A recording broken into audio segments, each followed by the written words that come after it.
Live from the 607 is the ODPH Entertainment Edition, where we're talking movies, comics, TV, and more. Why don't you join in the conversation? Hashtag ODPH, because here we go.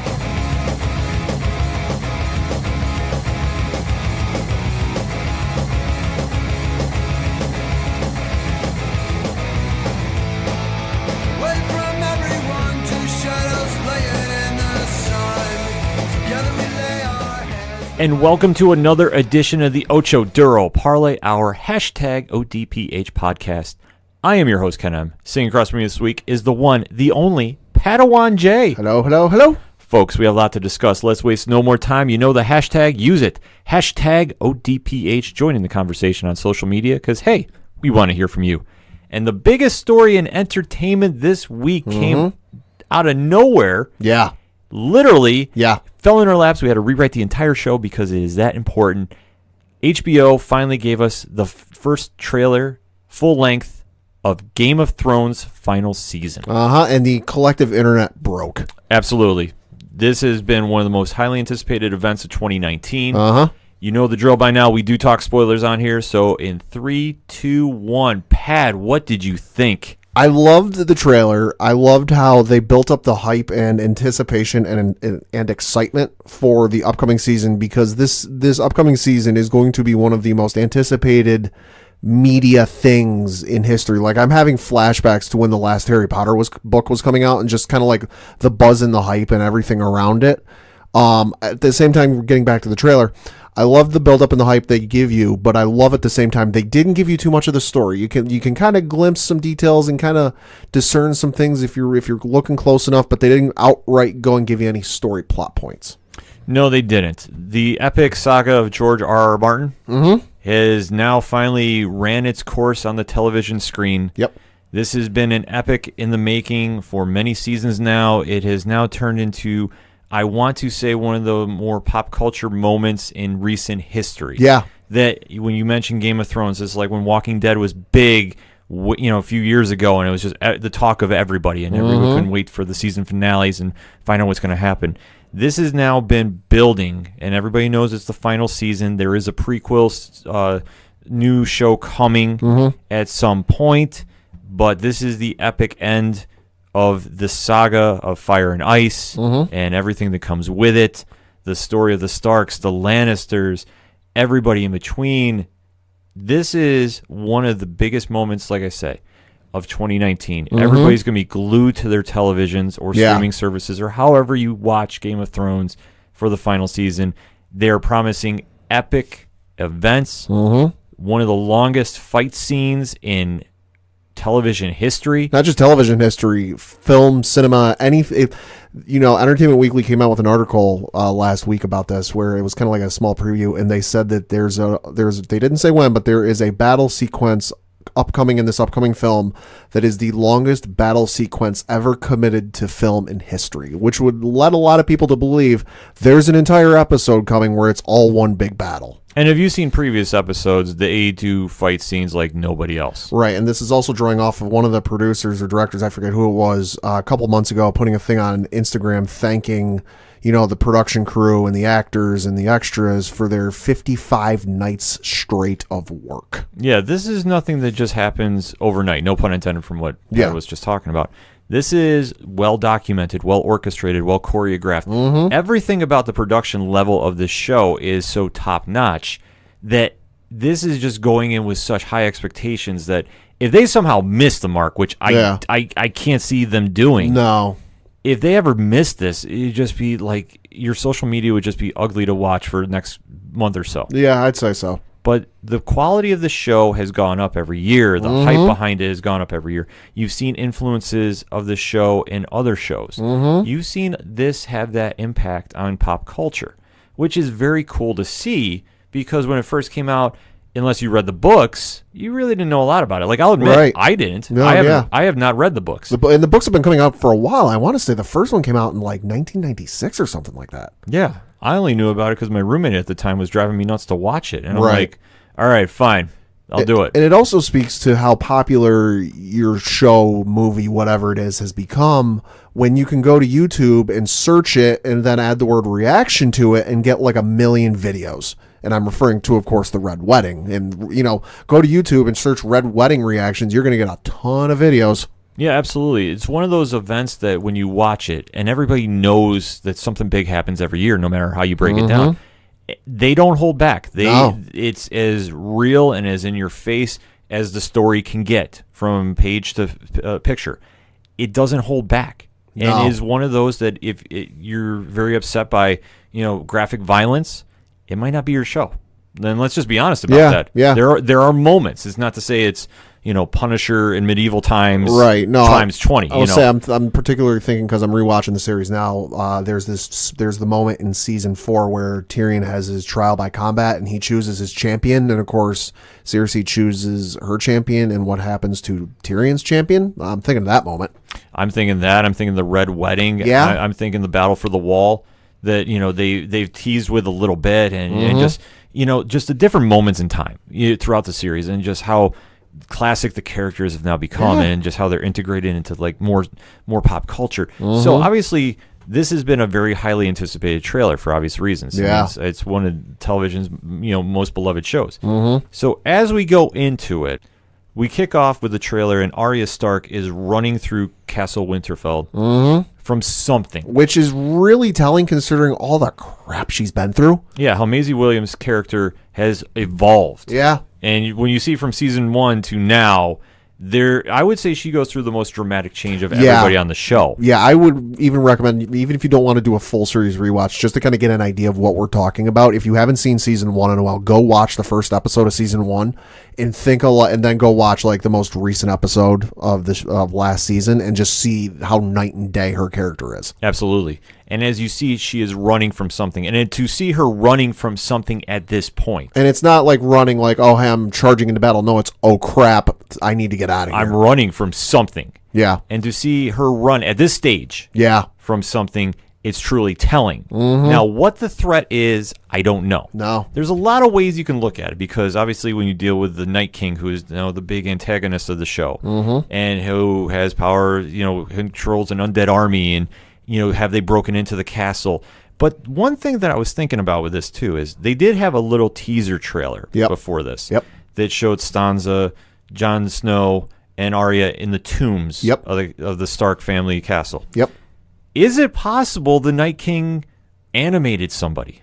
That very well could be. And oh my God, can you imagine the emotional turmoil that would put on the kids?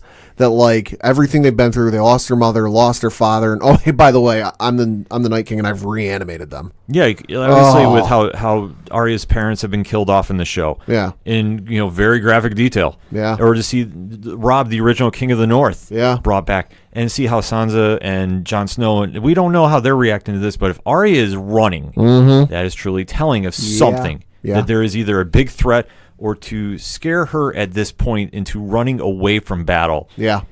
It means like we're past DEFCON 5. We are on a whole other level of just things are going crazy. And then we see another shot of a army sailing. Now, at this point, I'm not sure who's involved. Right.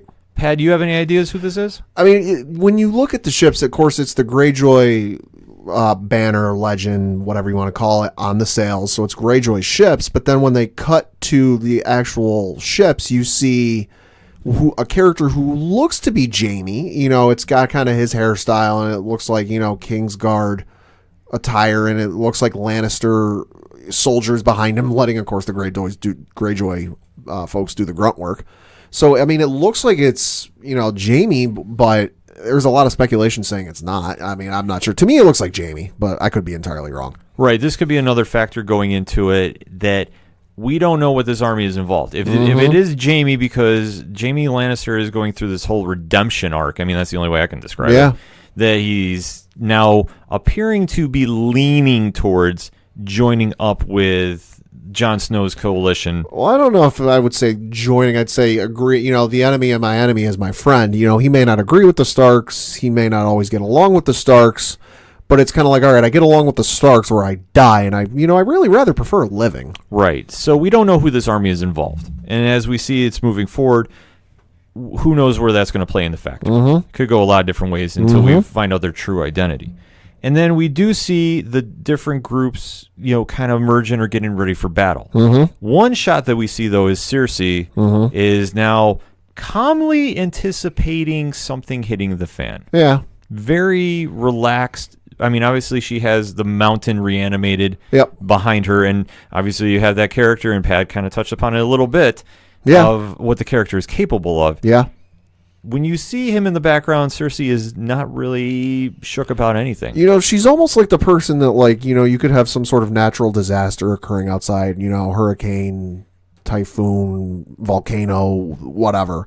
And, you go up to the person's door and you go, hey, you need to get out, such and such is coming. Nah, I'm good.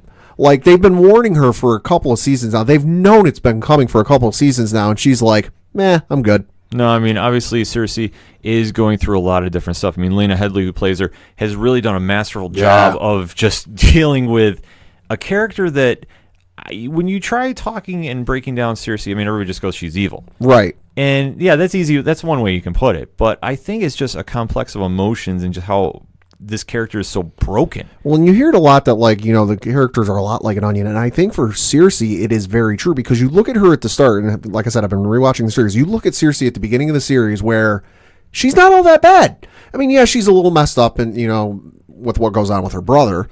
But, she's on the surface, she doesn't look all that bad. But then you get to later seasons and just some of the crap and nonsense she does, and it's like, wow, back when this started, I would not have thought of this of her. No, you wouldn't, but as you see, her character just evolves into just, an evil force at this time. Megalomaniac? Yeah. I mean, straight up. I mean, that's the easiest way you can describe her. Yeah. But as you see her through the show, I mean, I think now she's realized that she's isolated herself from everybody. And which is wild. Which it is, because for somebody who's so desperate to be queen on the Iron Throne, you have nobody following you. I'm saying, especially as someone who, when the series started, it's hard to say what the public thought of her because we were never given kind of any indications. But they didn't hate her. No. They didn't hate her. They might have loved her. They might have been neutral on her. But now you go from, everyone was kind of what they thought about her to a lot of people hate her. Yeah, she's definitely done enough work throughout the past few seasons to really earn that reputation amongst the people in the world of Game of Thrones. Mm-hmm. So, obviously, we don't know what's going to happen with her coming down the road. Is she going to get involved, or is she going to be waiting for the chips to fall where they may and swoop in after the big battle between the Night King and the Jon Snow coalition? That's what I'm just going to refer to. Well, say my prediction is she's going to die, and it's going to be like cathartic relief for all of the viewers for all of the crap she's done over the years. Yeah, I mean, it's obviously with Game of Thrones, they're not hesitant to kill off major characters. Nope. So you would think that when they finally get to the epic battle, I mean, all bets are off of who survives. Yeah. All bets are off. The only thing that going into it are the players at hand. And now at this point, Daenerys and Jon Snow have finally made it to... back to Winterfell. Thank you. And they're now mobilizing everybody they can because of the threat of the Night King. This is now fully established. I'll say everybody but Cersei believes them. Yes. And obviously with so many different factors going involved and everybody's... I want to say they're little cliques getting together, but that's not that's an easy way to describe it. Yeah. Just everybody's slowly getting together, and as you see, Daenerys is bringing her dragons with her. Her remaining two, because one is now with the Night King. Oh, good Lord. Which that's just going to get messy before it's all said and done. Their reaction to that happening is going to be something to see. Oh, that's... Because to this point, we know the dragon's been reanimated, but they don't. No, it's just the ones that survived the attack on the wall are going to know that there was a dragon that melted the entire wall. So where they go with that it's so many unanswered questions. I mean, the great thing about this trailer is it just gave enough of a taste that you're like, okay, I'm really amped up for it. And obviously, with everything going on in April, and let us not forget, there is a lot happening in the month of April because you're going to have the Walking Dead season finale, if I'm not mistaken. Yeah. You're going to have Shazam. You're going to have Hellboy. And some movie called Avengers Endgame dropping, too. I don't think I've heard of that one. No, it's kind of flown under the radar. But with Game of Thrones coming back, they're making their statement, and definitely to kick off the march to the end of the season. This is one of those events that they're just giving you enough of an interest to say, hey, remember us? We're back. Let me ask you this. What was one thing from the trailer you thought might have been the most interesting thing to you? I think what was most interesting to me is they didn't tip off a lot of what was going on with everybody outside of Jon Snow. Okay. I thought the trailer, like I said, was very well done. Yeah. But we didn't see a lot of, Tyrone, Peter Dinklage's character. We didn't see a lot of him. We saw just enough of Jaime Lannister that, we didn't really know exactly what's happening there. Yeah. And they didn't show a lot with the Night King. Yeah. They did show just a lot of it was focused on Jon Snow. Right. Which, that makes sense. Kit Harington is, in my opinion, he's the star of the show. Oh, yeah. It's debatable. Emilia Clarke, too, is one of those, 1-2 combinations you can go back and forth of who's, the true star of the show. But I thought it was just so Jon Snow-centric that you didn't see anything about the Night King. The only thing you saw in that trailer was an undead horse feet. Right. You saw nothing of the undead. Like you said, you just saw the hoof of the dead horse. Yeah, that's the only thing you saw. So for me, that was the most telling because they really got all this hype going, and you saw everybody else's, side characters and side groups, forging together, and you saw some battle, but you didn't know what exactly was going on. Mm-hmm. And I think that was great. I love how it was shot because it gave enough that you can start piecing your theories together and try to figure out what's going on. Right. But it's like for me, especially with how popular Peter Dinklage is on the show, I thought we'd see something with him, or maybe a quick one-liner, or something just a little tease. Yeah. You didn't really see it. But you saw just quick flashes of everybody who is a fan favorite. Mm-hmm. From Brianna Tarth to the Hound to like I said, the Jon Snow coalition. You can pick and choose everybody from there. Yeah. I thought that was the most telling thing, and I thought that was the most interesting thing about it. Now, funny side story. You mentioned Kit Harington. I do remember reading an article that about a month or two ago where he said in an interview he actually told his wife Rose Leslie, who played Ygritte earlier in the show, how the show ends. And according to Kit Harington, she didn't speak to him for like 2 or 3 days. So I think that was the funniest thing in the world. Well, that just goes to show the impact of the show because for everybody who's been connected to it, they want to see the payoff. From no matter if it's Jason Momoa, Mr. Aquaman himself, to whoever's just made an appearance on there. Yeah. You want to talk about just a close-knit group, and obviously this payoff is going to have so much, moving forward that is just going to set the bar that obviously when this prequel comes out, whenever that comes out, they have a lot of weight on their shoulders and they haven't even filmed anything yet. Oh, yeah. To my knowledge, they've just been in pre-production. As far as I know. Yeah, so obviously when this drops, the pressure is on them to deliver. Yeah, I'd say for me, probably the most interesting thing was the little glimpses they gave you of Jaime's story. Because you look at Jaime's character history, to me, he's right there with Arya Stark in terms of character development and where he's come. Because you think back to season 1 where he pushed, 8, 9, however old he is, 10-year-old boy out of a window. Mm-hmm. And then to take that character that, like, if you go back in time and tell past me watching that moment that, like, hey, in a couple of years, he's going to go through some stuff, but he's going to be helping that guy's older brother. And I'd be like, you're out of your mind. Yeah, that Jaime has definitely gone through I don't even want to call him an anti-hero. Right. He's done so much despicable things over his time, but he's somehow, charmed his way back into, viewers' positive opinion. He just flashes that old smile and he's good. Yeah, it's just like one of those I really don't want to like you, but okay. Yeah. Come in with one hand and swing a sword and save the day. Sure, let's see what happens there. What's going to be even more wild too. An interesting thing too is, like I say, for the big bad, and they didn't do a reveal. No. There's so many rumors about the Night King that I'm going on the wild ODPH prediction. Yeah. He's Bran Stark. I've heard that theory. He kind of looks like him. Obviously, Bran, who, was having a very interesting story. Yeah. Obviously with... It's a trip. Yeah, how he begins and to where he is now. And you want to talk about a character who went left to center. Yeah.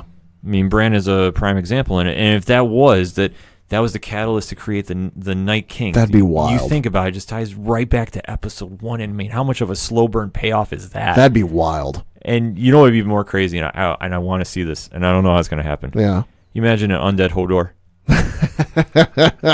I'm not sure we could take it emotionally. His death was so emotionally, scarring. I don't know if we could handle that. And if you trap somebody in there, he holds the door. Yeah. Hey-o. Yep. But overall, the trailer, Pat, final thoughts on it. Like I said, love the trailer. Can't wait for the season to come and just kind of get the payoff and kind of wrap everything in a nice little old bow. I have to agree. The trailer I absolutely loved, and like I say, I love that they didn't give a lot away, but they did. And just where they've been focusing the trailer on, a heavy amount of it's on Jon Snow. And obviously with his, messy is not the proper word, his new romance and the strings that are attached with that. Listen, all he's going to get out of that, his lineage, is he's going to ride a dragon, and I am ready for it. Yeah, he's going to have an epic scene. I mean, we throw the word epic around easy a lot of times because there are classic moments that we like talking and iconic. Epic moments on Game of Thrones is the norm.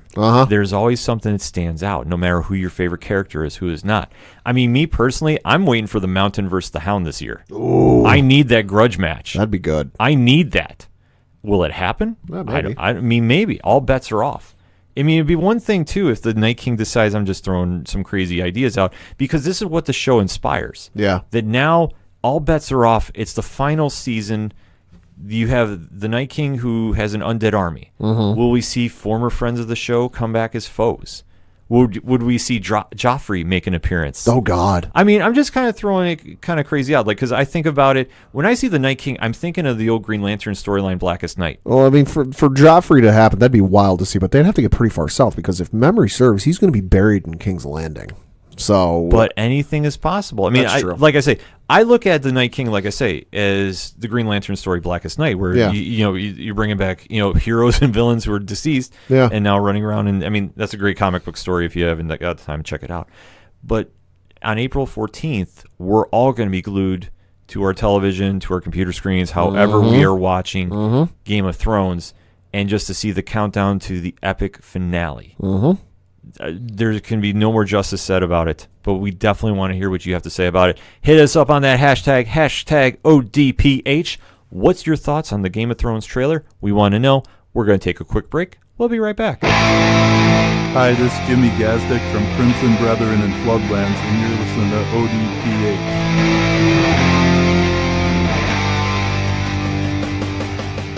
Coming back for segment number 2 on this edition of the ODPH. And Pad, you want to talk some Walking Dead? Let's do it. Absolutely. This episode was another fantastic one. Of course, dealing with the fallout of the deal that went through between the Whisperers and Daryl's crew. The episode starts out, of course, we are talking spoilers. Episode starts out with the Whisperers walking back to wherever it is they stay. We don't quite know. Of course, they are in mask. However, the interesting thing is that Alpha's daughter, Lydia, is not wearing a mask. She's walking in full broad daylight without a mask, and if I remember right, she was walking normally, so a little bit of a risk. And the episode opens with Alpha asking her daughter about what went on while she was in captivity. The basic question: did they treat you all right? What was it like? Yada yada.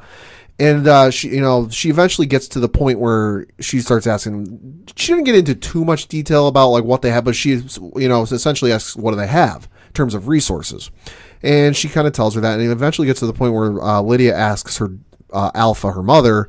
After the information, she goes, quote, "Is that why you keep me around? For information?" Close quote. And then it cuts to the opening theme song. You have to wonder what the play is with Alpha. For somebody that's so emotionally damaged. Yeah. Like we said, we talk about Cersei. Cersei doesn't really have too much on Alpha. No. It's close, but it's wild to think that there's somebody crazier than Cersei, but there is. But it's not a bad question for Lydia to examine, because when Lydia was giving her story when she was captured, you really didn't know.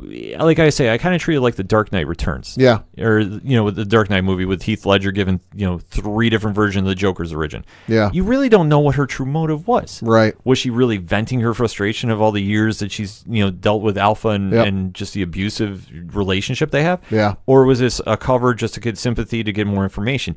We don't know. So obviously this is kind of a very interesting play moving forward. Yeah. Because this could go left or right either way.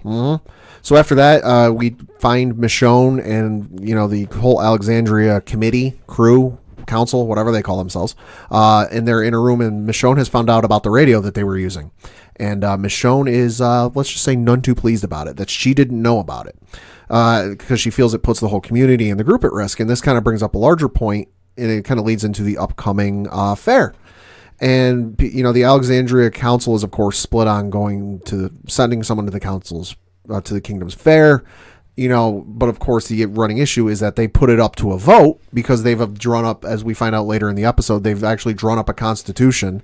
But because Michonne is head of security, she can veto anything based off of if she perceives it as a security risk, and she views going to the kingdom, sending a council to the kingdom as a security risk.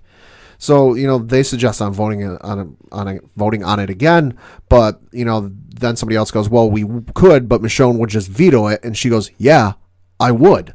So you flip to that, and then apparently this caught a lot of Twitter by storm. Apparently Rosita and Gabriel are a thing.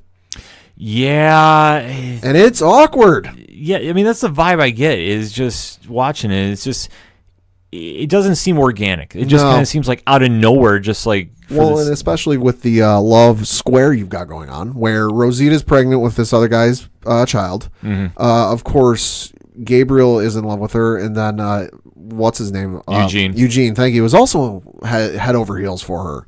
So that's all sorts of awkward. And then we cut back to the Whispers, and at this point, Henry, who has snuck off to go find Lydia because he's head over heels for the girl, he is caught up with the Whispers. Being Henry, he's immediately caught, of course. Yeah. And Beta says, they knew about him since the Glades, wherever that is, but he's been following them longer. At this point, Lydia then slugs him, knocks him out, and then Alpha says, they're trying to figure out what to do with him. And Alpha says, bring him with us because where there's one, there's more. So then we cut back to the awkward love triangle. You're looking at me about that. No, I'm thinking back to when Beta was following them, and the Glades, and I think he's been on there because remember a few seasons ago we saw a pair of boots watching the camp. Yes, and it was never really touched upon. Yes, I'm saying that was Beta. Okay, and I'm saying that very well could be. Yeah, they've been involved with the group for a lot longer than anybody wants to go. Right. The only question I would have with that theory, though, not to get sidetracked, is if they're moving around at this time. Yeah. And this is a time when Negan and the Saviors are at full strength. Mm-hmm. You're trying to tell me that they stayed out of sight between Negan and Rick's group altogether? I mean, kudos to them if they did. Yeah. I mean, that's just one of those, funny theories. Yeah. Because with Beta being the enforcer, and obviously he's taken out Jesus, as we've already seen in the the mid-season finale, he is a threat to the group. He is the Daryl Dixon of the Whisperers. Well, and it's funny you bring up Daryl Dixon. Of course, they showed the preview for next week's episode, and there is a fight between Beta and Daryl Dixon in next week's episode that I remember Daryl Dixon... on Twitter, sharing an article where that fight sequence was 3 pages. So that's going to be a knockdown, drag 'em out slugfest. We'll dig into that just a little later in the segment. So, of course, it cuts back to the awkward love square that is Eugene, Rosita, Gabriel, and the other guy. Eugene, this is one of the funnier moments of the season thus far. Eugene brings Gabriel a pro/con chart about Rosita raising her baby with another man. He even at one point says, "You'd be a damn fool to let her go. Rosita's the best thing to happen to you." And it's funny because the actor who plays Eugene talked about this on Talking Dead in the little video segment where this pro-con chart was so detailed that it would list pros about raising this kid and cons about raising this kid. So the awkwardness that it's not your kid. Pro, you get to teach him sports. The funny thing is he even attributed point values to each one of these. So it's teach the kid how to play basketball. 5 points. So it was one of the funnier moments. So then we cut and we finally see where the Whisperers live. It's like this makeshift camp that's in the middle of the woods. And I got to admit, it surprised me how many people there were because just kind of eyeballing it, there seemed like there was more people there than the Alexandrian kingdom combined. Oh, that's interesting. Yeah, so that was wild. And of course, then we cut back to the world's most famous prisoner, Negan. And Michonne confronts him and wants to know why he came back. Negan tells her, of course, he was in her home and that he could have killed her, but she didn't. But he didn't. But that's not how Michonne sees it. And she goes even as far as say, listen, you've been locked up for so long, that you got out and you realized, you can't handle it anymore. So that's why you came back. Mm-hmm. And Negan, of course, then starts playing. This is where Negan starts getting interesting, and this is kind of where I like the character development is going. Negan says that she needs to trust him, which, given his past, is hard. Yeah. I mean, how Michonne is playing it is 100% cool because at least we forget How many people has Negan been responsible for killing off on the show? Mm-hmm. Like, let's be honest. Well, yeah, and it's funny because, he tells her, listen, I know what's going on. I know you're losing your control over the group. He's like, he brings up the Constitution. And he goes, oh, yeah, you drew up a Constitution, but you've got overriding power over anything in case it's a security risk. That's a pretty sweet setup you got there. And he knows she's losing control. And she goes, you don't know anything. He goes, listen, my window's right there, and you guys meet across the street. And the last couple of meetings, you haven't exactly been quiet. I know what's going on. He offers to even at one point being a sounding board for her to, kind of, which is all sorts of interesting. Well, it makes sense on a couple different factors. Yeah. All right, like one, of course, Negan's in a jail cell. And he has a one window. Yeah. He's watching the world go by. Yeah. So, yeah, he's picking up. I mean, you don't get to be running your own group. Right. I mean, whatever you want to think about is moral character. Yeah. You don't get to be running your own group if you're standing on the sidelines watching the world go by and not taking notes and implementing your play. Yeah. He's doing the long game. Mm-hmm. Makes perfect sense. And then if he says to be the soundboard, yeah, because he now knows since he's been out. Mm-hmm. It's a small window. He was out, but he has now seen the world. Mm-hmm. For however many years he's been locked up. Yeah. He now has seen it. He has formulated a game plan, mm-hmm. and he's either going to say one of two things. Either he's going to go, you know what, I was wrong. I'm on Team Michonne. Right. Or two, which I fully believe, you locked me up. You took me off my pedestal. My ego can't handle it. Mm-hmm. I'm going to get out. I'm going to assimilate and conquer. Yep. Enough said. Yep. So the last kind of straw that Michonne can handle is that Negan calls their Constitution a, quote, racket. Wow. Yeah, and so that really pisses Michonne off, and she says, that's it. I've had enough. She even tells him to reinforce the lock on the doors, both to his cell and down there, and that they needed to reinforce the window. And she looks towards the window, and who's listening? Judith. Judith is the smartest character on that whole squad. Uh-huh. I am not kidding. That kid knows exactly what's going on. Yeah.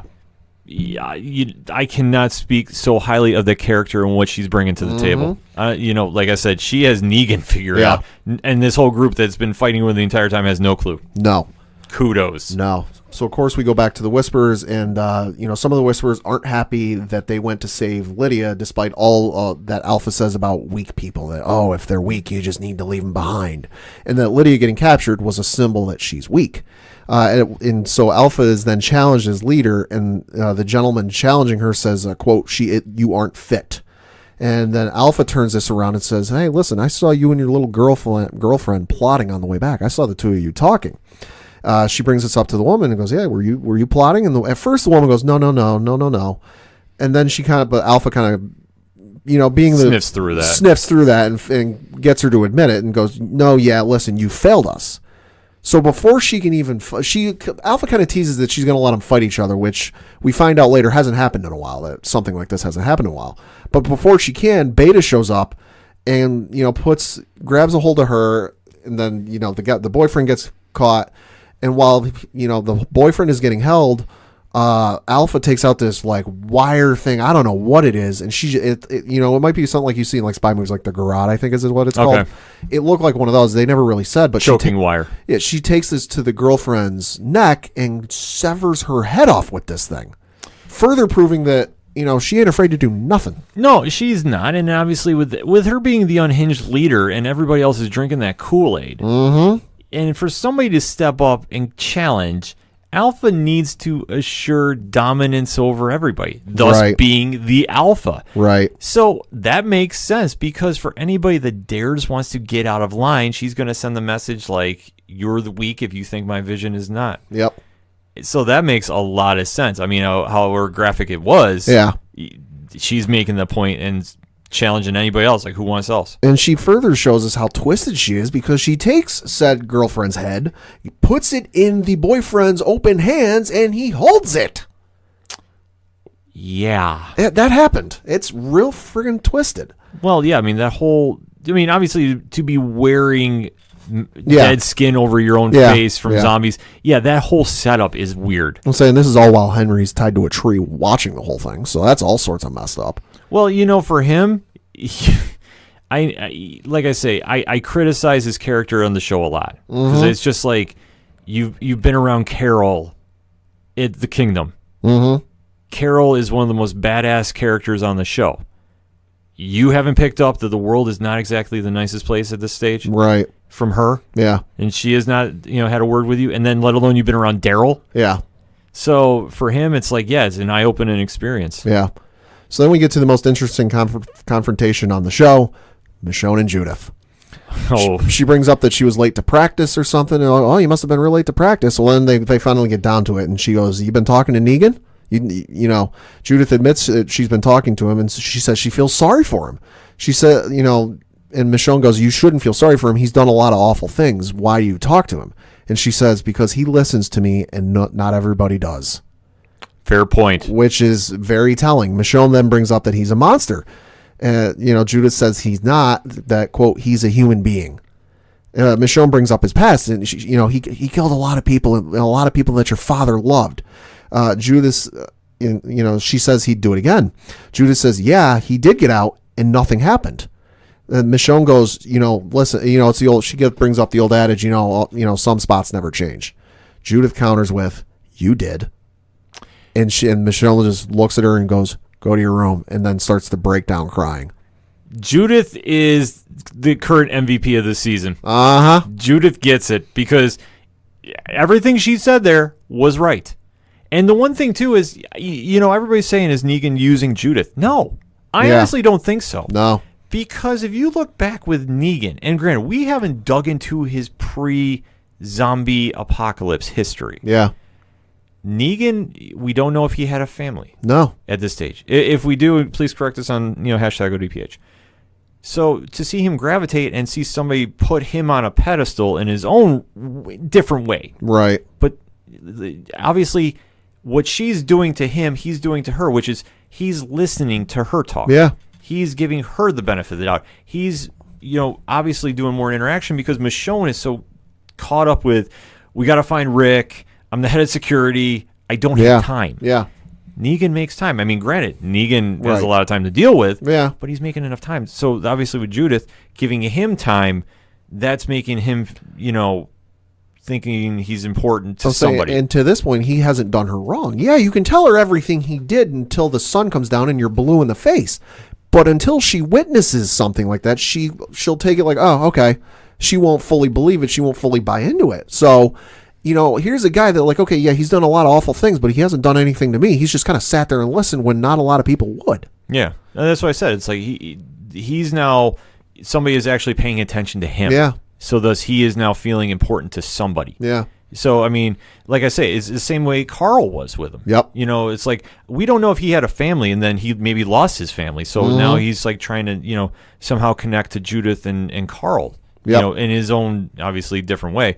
But he's connecting, as like, like a surrogate father, I guess, in some kind of, some way like that. That's what I'm trying to say with that. Yeah. So then we cut back to the walkers where Alpha is having a conversation with Beta, and she brings up killing the woman, and she says, it's been years since that happened. She says it felt different, and Beta kind of reassures her. He's like, listen, the pack believes in you, which kind of brings it back to what you said. They all buy into it. It's a pack mentality. Yeah, you got the right hand guy saying the pack believes in you.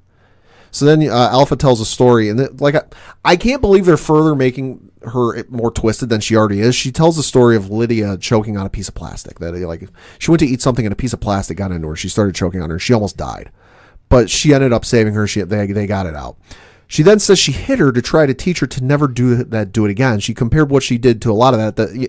It's been a lot of years since I've had to do something like that. I needed to remind it, not just for the loyal, faithful people, but for the people whose faith in me might be wavering a little bit, that I'm still here. I'm still in charge.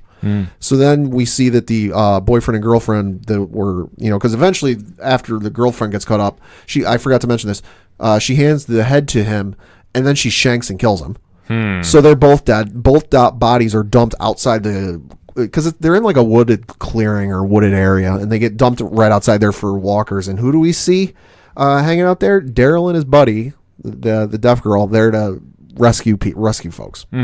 So then we cut back to kind of like the closing of the episode. Gabriel goes to see Rosita, and he meets with her, and he brings the peace offering Eugene gave her, which was for her, and I'm quoting Eugene, which is, to me, line of the night, a peace offering, or for her ever expanding breadbasket.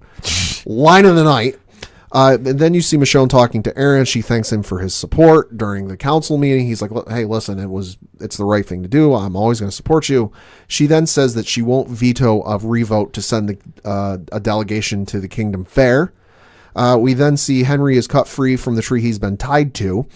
He's being held by Beta, and then a knife is tossed on the ground, and Alpha tells Lydia to pick it up.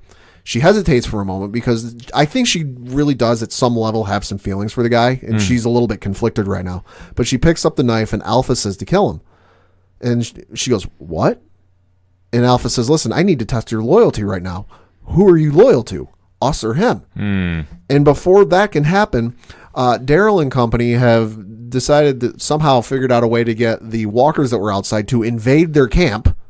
And so now you've got a walker attack going on in the middle of the camp, and Daryl has taken a page out of the Whisperer's book and comes in wearing a mask, and then he's there, says it's time to go. Henry won't leave without Lydia. Henry gets Lydia to leave, and Daryl, towing Henry and Lydia, all leave the camp behind him. Close episode. Very interesting to see how Daryl is now adapting. Because I don't see Rick doing that. No, Rick would go in there with like all guns blazing. Yeah, Rick would have gone in guns blazing. Daryl, how he's operating, and it's interesting now that Connie is buying into it. Yeah, with him. Yeah, which is good, because for the newer characters, they really need to kind of step up and get in there. Yeah, to really establish themselves with the audience. And we've talked about that in past episodes. That this is the right play to do. Yeah, and obviously you're now taking Lydia back to the camp. Which is going to piss Alpha off to no end. Yeah, I mean, this is now setting up for problems down the road, which I understand Daryl's point of view. Yeah. He couldn't live with his decision. I mean, right. Heavy is the king who wears the crown. Yeah. I mean, that is how it is. I mean, I think that's how that statement goes. Either Either way, Daryl has to live with his decisions. And it's not easy in the zombie apocalypse to make the call about who lives and who dies. And it's not going to be hard for Alpha to figure out where her daughter is, because you're going to look around. There are a lot of dead bodies. There are a lot of folks who didn't make it. But she's going to notice Henry's missing and she's missing, and two and two together. Yeah, it's going to be. He tipped his card off. I mean, it's going to be that obvious. Yeah. He can't get around this situation, no matter what he tries doing. So now the question is, okay, what happens now with the Festival of Fun at the Kingdom? Yeah, which of course they said during the episode. At one point in the episode, they said it's like a day and a half away. Which is not good for anybody. Because now you have Alpha and company ticked off. You reacquired Lydia to your camp. Yep. And how Alpha is going to interpret this, I'm fully convinced she's interpreting like this is, you stole my daughter. Yep. You can't do that to me, because that'll make me look weak. I'm now bringing my whole army to your camp. And obviously, I think what's going to happen is when they leave, the people of Alexandria, the coalition, to go to the kingdom, well, they're going to have some people tagging along. I'll say, because they're going to be hidden and walking as walkers, so they're not, they're not near us, they're not a threat to us. Oh, we'll just let them be. Or no, I think they just roll up stealth. No, that's what I'm saying. That's how they're going to know something, where to go and what's going on, is they're going to see them and go, oh, hey, why don't we follow them? They might know where my daughter is. Yeah, I fully see that happening too. And then, I mean, obviously with the Rosita, Eugene, Gabriel, Sadiq. Oh, thank you. Dr. Sadiq. That whole storyline too. I mean, I don't know, like. And they did, I should say this, because it was kind of weird to us, and I know we said this on a previous episode, why Rosita is pregnant. They kind of explained why on Talking Dead. The actress, who I believe is Alana Masterson. No. Oh, sorry then. Wrong actress. The actress, whose name escapes me at the moment, revealed that they wrote it into the show because she was like IRL pregnant. That like when they were filming scenes, she was like at one point like 5 months pregnant.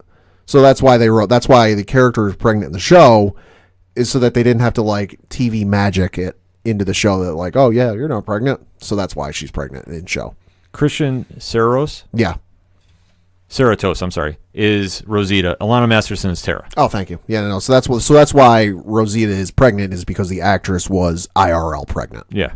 So obviously they got a lot going on with The Walking Dead. So this could go, it's very interesting to see how this is playing out, because if you've read the books, you have an idea what's going to happen at the festival. It's not going to be for the weak of heart. No. No, this is definitely going to be I don't want to say Red Wedding since we're already talking Game of Thrones. Oh, it'll be close. But it's going to be a messy situation. It can't go full Red Wedding because it's cable TV and not HBO.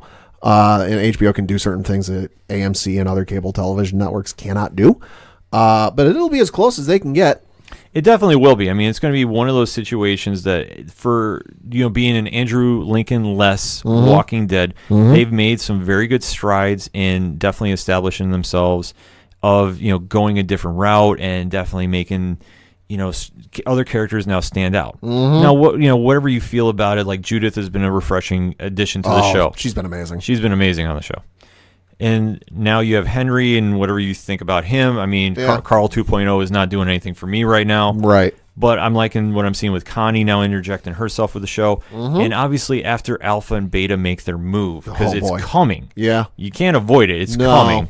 They show it in the preview for next week where it's a knockdown, drag-out fight with him and Daryl. I mean, there's one point where he, WWE spears Daryl, and then, like you see in the movies, keeps running with him while pushing him and shoves him into a wall or a pipe or something. Well, I think that they need to establish that Daryl, I mean, obviously he's going to be running the group, and what he's been doing is not exactly been talking over battle plans with Michonne. Right.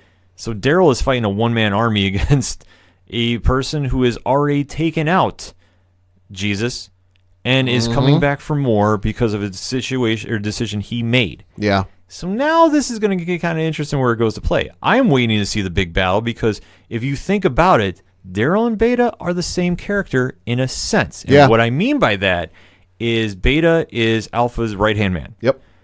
Daryl has been Rick's right-hand man since day one. He's been on the show. Yeah. So now you have the epic battle between them starting. Yeah. This is round one. Get your popcorn ready because this is going to be fun to watch. Oh, yeah. But hit us up on that hashtag ODPH. What was your thoughts on this week's Walking Dead? We want to know. We're taking a quick break. We'll be right back.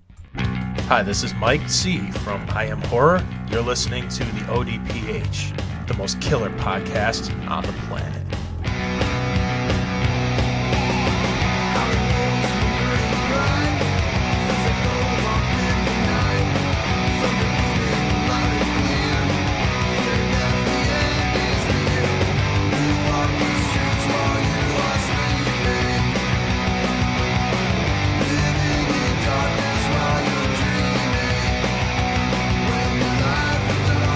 Coming back for segment number 3 on this edition of the ODPH, and Marvel Studios is returning to theaters this week. Oh, boy. Captain Marvel is finally hitting the big screen. Yes. The kickoff to Avengers Endgame is officially starting with this film. Brie Larson is playing the title role of Carol Danvers, who is an half-human, half-alien who comes to Earth to prevent another alien invasion. Yep. Samuel L. Jackson, Clark Gregg is involved. So much going on with this. We've broken down the trailers on past episodes, so if you're not familiar with that, go through our catalog. You can find us on iTunes, Apple Podcasts, Spotify, Stitcher, everywhere, and get caught up on our breakdowns of the trailers. But let's talk about the movie, Pat. I'm going to go see it. You're going to go see it. Yes. Why should our listeners go see this movie? If you are a fan of the MCU, which both of us here at the panel are, and there are a few people who are a fan of the MCU, you are obviously very much anticipating what is going to happen with Avengers Endgame. It is arguably the most anticipated film of the decade, if not the century to this point. So you're going to want to know what the heck goes on and leads into it. Obviously, the post-credit scene with this film will be possibly the biggest one they've done thus far, and will tie directly into what goes on in Endgame, obviously. It will also be a kind of good jumping off point for the powerhouse of the MCU, if not one of, if not the most powerful figure in that universe at this point. You don't want to go into Endgame not knowing who she is and how powerful she is, and it's kind of like we talked before, last week with DC films and how they need to build up and not just jump up on screen and hey, here we are and we're powerful.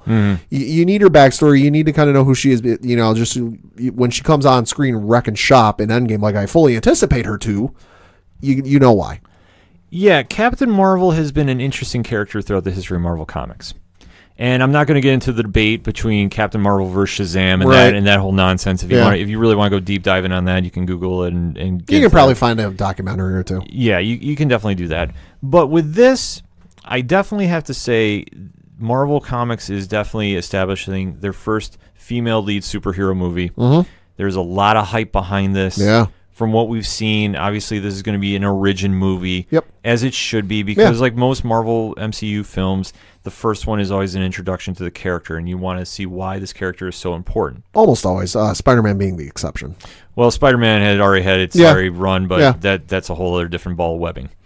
This is one of the most highly anticipated movies of the year. Yeah. I mean, is it going to be Star Wars Episode 9? No. No. Is it going to be Avengers Endgame? No. But it's still going to be an exciting movie. It came in with a little bit of controversy, too, because of, idiotic online trolling. Which I don't want to get into. No. If you want some good pre-reviews to go check out, I can always post them on the Facebook for everybody to go check. But I'm not going to get into the whole online trolling bit. As comic book fans and fans of movies, you should make your own decision from the trailers you see. Either you love them or you hate them. That's why, we talk about that on the podcast so much. Yeah. That with what we've seen from the movie, I am saying you should definitely go see this movie. Yeah. I think that, for one, you're really seeing the first, in my opinion, really bridge between Earth and the cosmic universe of the Marvel cinematic, storytelling. Yeah.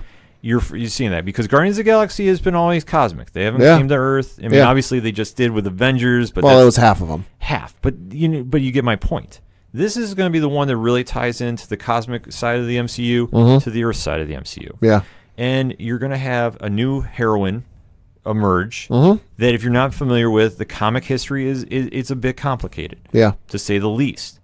It's very interesting to see, and just how over recent years Captain Marvel has really risen through the ranks of the Marvel superheroes to really stand out on her own. That she's been doing a lot of work with the Avengers, and just how her solo books have been really done, and they've been really well done over the past few years.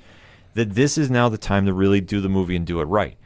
Everything we've seen about this is going to play off of a classic Avengers story, a little dated now, right? But if you know the history of the 616 universe, they're digging into the Kree-Skrull War. Now, obviously, there's a lot of moving parts going on with this.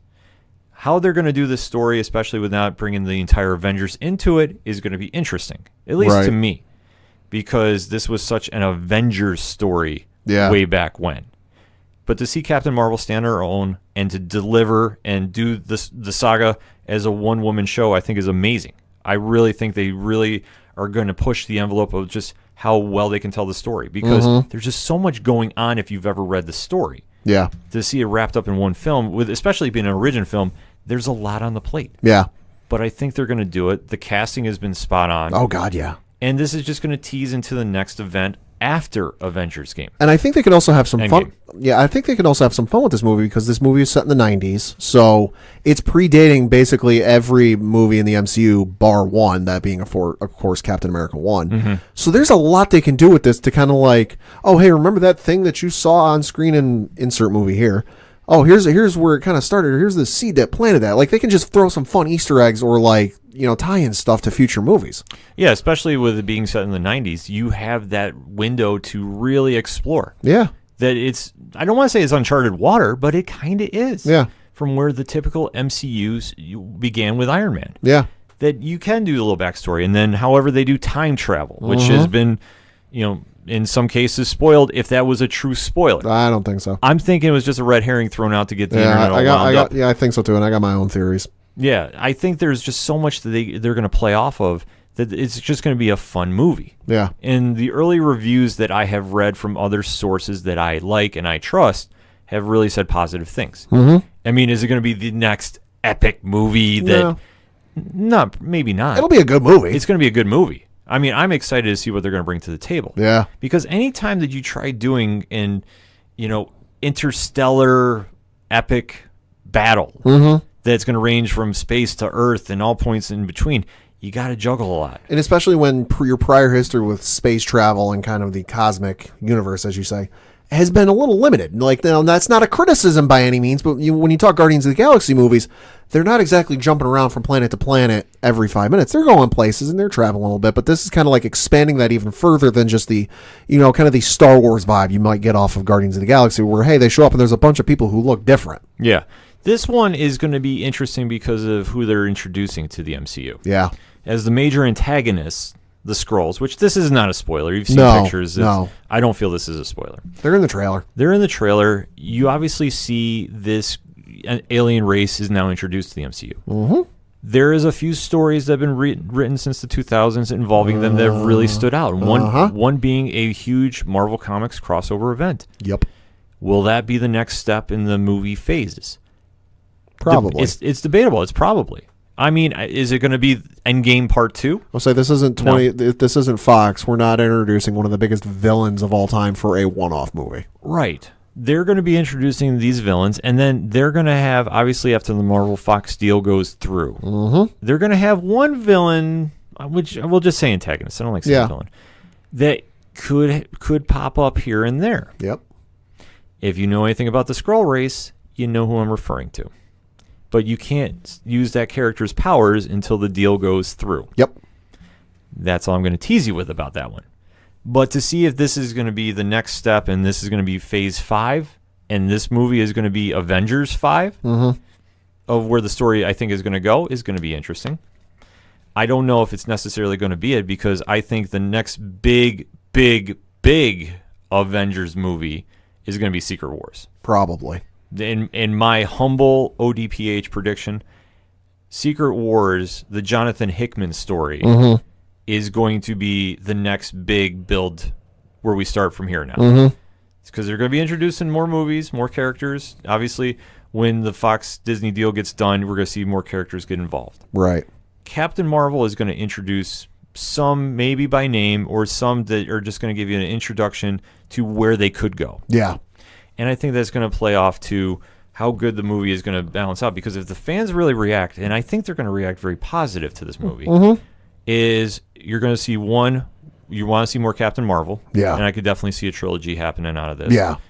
2, when Captain Marvel joins the Avengers, because I think that's just a formality. Yeah. At this stage. Yeah. And 3, what story is going to build off of this movie going forward? Because, like I say, it's an origin movie for an Avenger. Is it going to, catapult after Endgame? Maybe, because however Endgame balances out, right, that's going to be the true question. It's going to be the true question.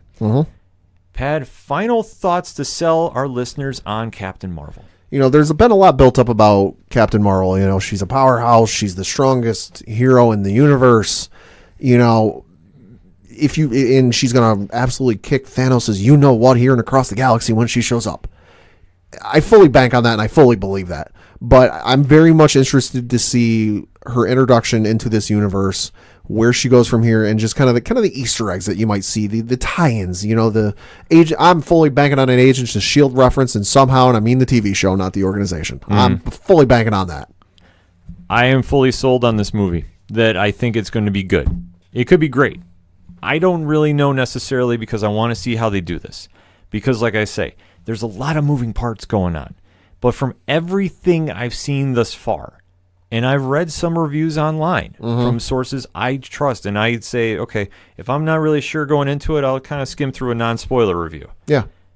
Everybody has had great things to say about this from the sources I have read. So I'm going in very excited about this movie. I think it's going to surprise a lot of people.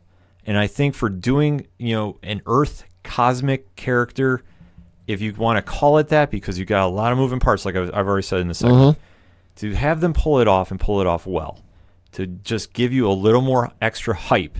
Not that you need it for Avengers Endgame, but if you can get up a little more, energy level about it, I think is a good thing. And I think the big takeaway from this movie is, all right, after I see Captain Marvel 1, I want to see Captain Marvel 2. Yeah. So I'm definitely recommending go out and go see it. Make your own opinions about it. Hit us up on that hashtag ODPH. Are you going to see Captain Marvel this weekend? If you are, give us your review. Let us know what you thought of it. We want to know. We're going to take a quick break. We'll be right back. Hey, this is Rob Kacharik from the band 607, Autopilot Off, and Walking Distance, and you're listening to ODPH. coming back for the final segment on this edition of the ODPH. Pad, start us off with those one-shots. I got a couple of interesting things. One is some potential Black Widow, not necessarily casting news, but list news, if you will. Of course, they are starting some casting to fill out some major roles for the movie. Nothing has been set in stone yet, but there are some potential names on a list of folks they would like. They are currently casting for its solo Black Widow film, which is scheduled to start production in June. And casting director Sarah Finn and company have begun to narrow down the list of candidates for several roles, chief of which is a second female lead. Now, this is according to the hashtagshow.com.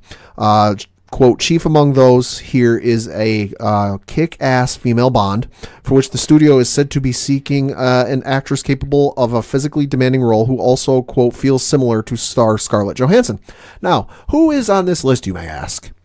I'm glad you got. Yeah, this is a lot. I mean, I'm just trying to think. I mean, the names could be endless. This is one that nobody's going to see coming. Emma Watson. Really? Supposedly she's on the current list for the second female lead. Now, what this role would be, we're not sure, but very interesting to say the least. Yeah. I'm just trying to think who it might be. I mean, it all depends on what story they want to do. Yeah. So I'm going to reserve speculating about that right now because I could go a lot of different ways. Say then my other one shot is, of course, Clark Gregg let out this week doing an interview with Den of Geek that season 7 will be the final season for Marvel's Agents of S.H.I.E.L.D. Of course, season 6 upcoming this year. He's told Den of Geek, quote, "That's the word I've heard." They said Greg when we spoke with him recently at the press junket for Captain Marvel. The announcement I read was 2 more seasons, 6 and 7. So, I mean, this kind of puts it into kind of confirmation of what's going to happen with the show. Once it's done with 6 and 7, we were kind of wondering ourselves, what are they going to do? Are they going to kind of use it to leapfrog into a series on Disney Plus with them, or are they going to kind of leave it as is? So this kind of, which is still semi up in the air. They might springboard into something else or spin off in Disney Plus. But as for the Agents of S.H.I.E.L.D. as we know them, the show will be coming to an end after next season. And to think where this is going. Because we all thought after season 5, Agents of S.H.I.E.L.D. was done. I'm happy to see it come back in May. Yeah. I was completely off guard about this. Or caught off guard, rather. Because this was so left field. Because we all heard that it was done and there was no chance. And, and now we're getting 2 more seasons to tell another swan song. Yeah. Pending on what they want to tie into Avengers. If they do, is this going to be solo? Yeah. TV universe? I mean, there's a lot of uncertainty that we have with this. I don't know. If I have to make an ODPH prediction, this is going to build into Secret Invasion. Right. Which, like I say, go Google it. I don't want to do any spoilers. Mm-hmm. This is what I think builds into it. No, yeah, and that's fully possible. And, 7 seasons is nothing to, kind of, turn your nose at it. For a TV show, that is very good. I mean, Star Trek The Next Generation, if I'm not mistaken, went for 7 years. It was tough to do because of what it was based off of, which is when it first came in, Agents of S.H.I.E.L.D. was all, hey, did you know we were in the Avengers? Hey, about the Avengers. Hey, about the Avengers. Hey, about the Avengers. On repeat for a good chunk of the first season. And we've said this previously. It never really got its legs until the Captain America 2 episode of season 1. Yep. Once they hit that, the status quo changed up a bit. Mm-hmm. And they really went in a great direction. Yeah. Season 2 was good. Season 3 was a little better. Season 4, best one they've done. Yeah. Season 5, great season. So now we're going to get 6 and 7. However that plays out, I know it's a short season, so it might be technically season 6 divided up into 2 seasons. We don't know. But the fact we're getting that and to see how far this show has grown, I think has been a testament to the acting, the writers, and the fans. Yeah. Because for the show and how its original incarnation of it, it's really taken off and gone some leaps and bounds, and all positive, too. Yeah. So for my one-shots, I was going to talk about Deadly Class, because I love that show. Yep.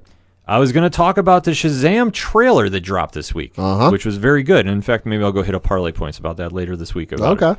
And I was going to talk about, hey, you should go to the comic shop and check out Doomsday Clock 9. Mm-hmm. But as we are recording... there is big news that just dropped. So wait, they didn't wait until after we were done to release this? No. That's so considerate of them. I know. I don't even know what to do about this other than just break it down as is. Okay. Via Twitter, Stephen Amell, quote, playing Oliver Queen has been the greatest professional experience of my life. but you can't be a vigilante forever. Arrow will return for a final run of 10 episodes this fall. There's so much to say. For now, I just want to say thank you, end quote, end tweet. Wow. So it is now confirmed that when Arrow returns for season 8, it will only be 10 episodes. Okay. If I'm doing my math correctly, this will end during Crisis on Infinite Earths. Yeah, that's kind of what I'm thinking, is because they already kind of introduced a little bit of episode shuffling when it came to the most recent crossover, where shows weren't airing on their traditional night, and it threw me for the biggest loop of my life. I think that'll fully happen with this upcoming crossover, which of course is going to be Crisis on Infinite Earths, where they will go through the other shows, and it will culminate with the series finale of Arrow being the end episode for the crossover. Yeah, this is just, it's a lot to take in on short notice, as I say. I'm just reading this live. Yeah.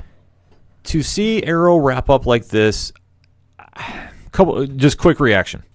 One, I don't like it that they announced it now. Right. Because if you do the math like I just did, you know it's ending during Crisis on Infinite Earths. Well, I think even if they didn't announce when it was going to end, they're like, oh, we're going to end it soon, everyone would have automatically jumped to, oh, it's going to end on Crisis on Infinite Earths. Right. And yeah, you can figure that out. I mean, if they want to toy it and like however they want to do it. Two, I mean, just like I say, just you knew it was going to figure out it's going to end. Yeah. Two, is this going to spiral into another show that maybe, just maybe, Arrow is going to evolve into another DC Comics property? Is that possible? It could be. Is it possible? I don't know. Would they do? Because the wording of his tweet is very interesting. It's not a, hey, we're ending the show. It's, you can't be a vigilante forever. Right. He doesn't now this could be just him being coy and being fun and playing with the internet's emotions, which he does very well. Yes. This could be a playoff of, oh, I'm done being Arrow on that show. Right. It's interesting to see how this is going to play out, because could this mean they're spiraling into their own team show? Maybe. Would we see, I don't want to say Justice League, right? Because that comes with too many names attached to it. Yeah. Would this be maybe an Outsiders? That could be. Would this be, no, it wouldn't be Justice Society. I mean, this could be spiraling into something else. We don't know. Right. But just for the fact that it's now been announced, 10 episodes, we do know that Batwoman is in pilot stage. Yeah. We haven't heard an official, picked up for an entire season or anything like that yet. Yep. Black Lightning's coming back. Legends of Tomorrow is coming back. The Flash is coming back. Supergirl is coming back. Yep. So the Arrowverse, as it's known now, will not be disappearing after Arrow ends. Right. Arrow, since it's been around since, I want to say 2012. Yeah. Yes. It has really set the bar for superhero shows on TV. Yeah. It's definitely come a long way.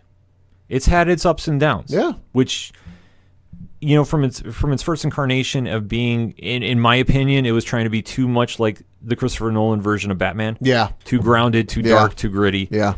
And it's really kind of gone through its ups and downs. Season 2 I thought was phenomenal with Manu Bennett playing Deathstroke. Absolutely phenomenal. Season 3 and 4 I did not like as much, personally.